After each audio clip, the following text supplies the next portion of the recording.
tuning back in to The Bridge. Next up, who are the Bilderberg Group? Enjoy. The Bilderberg Group meets annually every year in a different location. The meetings are invite only, and only a select few elites from different parts of the country, such as big CEOs, big named officials, or other world leaders, host these meetings. To name some of these people who have attended the meetings, we have Bill Gates, Senator Lindsey Graham, Bill and Hillary Clinton, heads of CIA, and George Soros.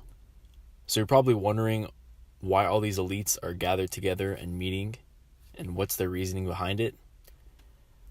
As the details of the meetings are disclosed to members only, the press has actually been detained in efforts trying to gain access, gain information from these meetings.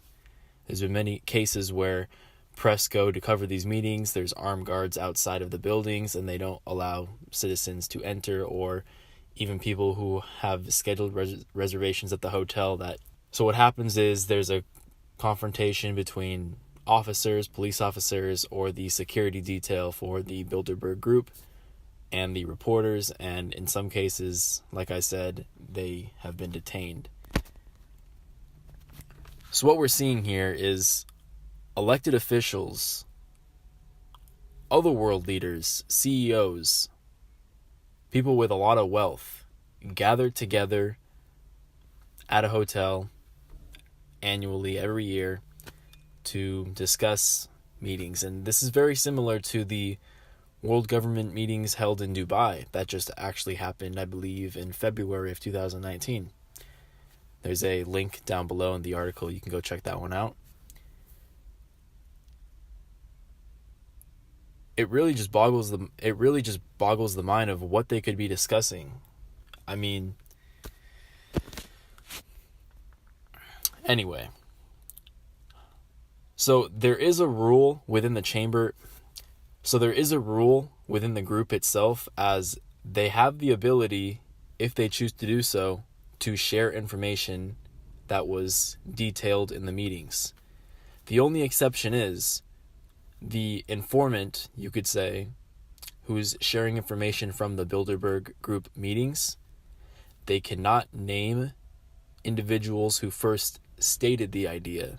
So no names of people or attendees that shared information can be released, but the information itself can be released if someone chooses to do so.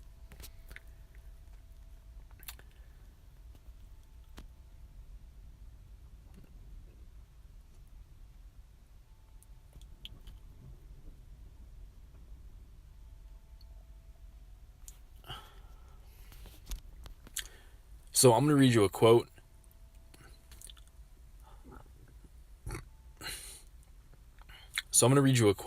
From a YouTuber called Now This World, who's done a lot of research into this topic. I'm going to read you a quote very quickly. I want you to listen to this quote.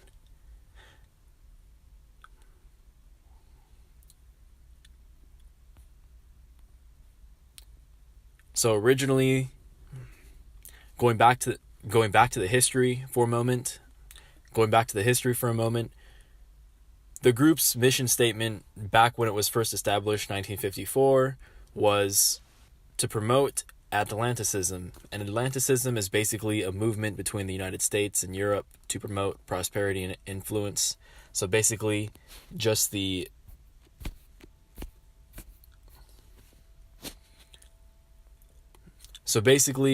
Atlanticism is the combination of Europe and Western American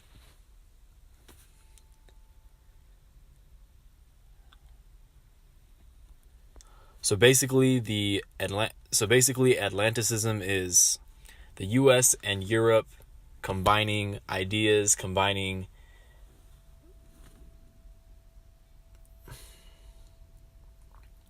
So basically, Atlanticism is the United States and Europe combining their ideas together, combining their, patriotism, you could say, as during this time the Cold War was going on and many countries were pledging allegiance to either pro-Western ideology or that of the Soviet, which was communism. I'm going to read this quote about their mission statement. I'm going to read a quote regarding their mission statement. Quote, "The original intention of the Bilderberg Group was to join all the westernized countries in Europe with the hyper-Western United States.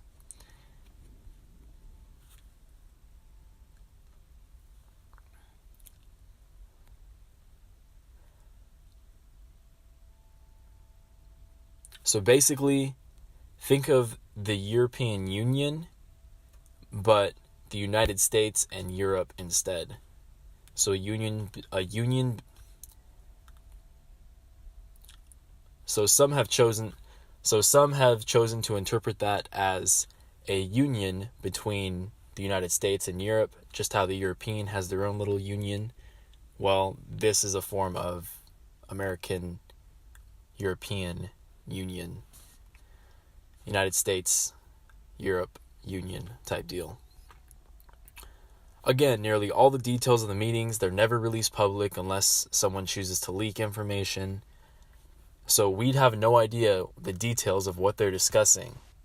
But Judicial Watch has actually requested Freedom of Information Acts from top-level government agencies, and after being denied a ton of times, they finally were able to gain information about details and specifics that were talked about and discussed within the meetings. And I'm going to quickly go over those with you guys, the facts. So here they are. So some of the discoveries were, quote, "While a vision is appealing, working on the infrastructure might yield more benefit." So one of Judicial Watch's findings included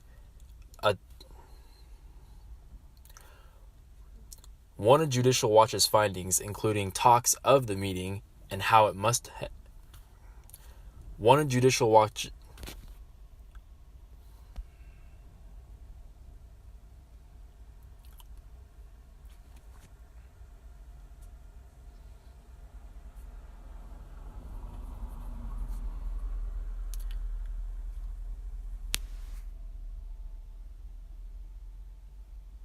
One of the key findings Judicial Watch found that really highlights the whole focus of this group's mission was regarding how the secrecy of the mission was very highly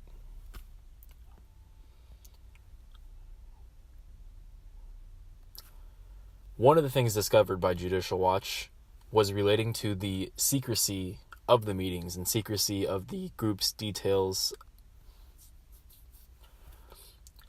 One of the pieces of information Judicial Watch was able to obtain included why the meetings were held secret and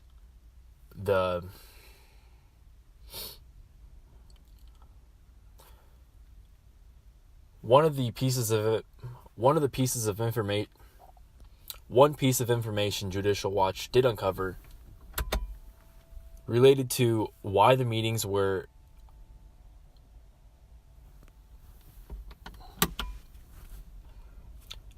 One of the pieces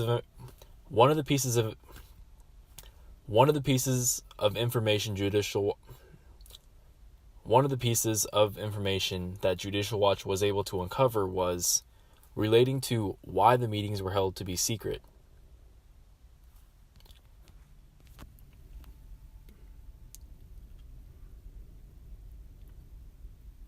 Part of the information Judicial Watch uncovered had to do with why the meetings were held secret and why little information was released to the public. I'm going to read you a quote from the findings. Quote, "While a vision is appealing, working on the infrastructure," quote, "While a vision is appealing, working on the infrastructure," quote, "While a vision is appealing, working on the infrastructure might yield more benefit and bring more people on board.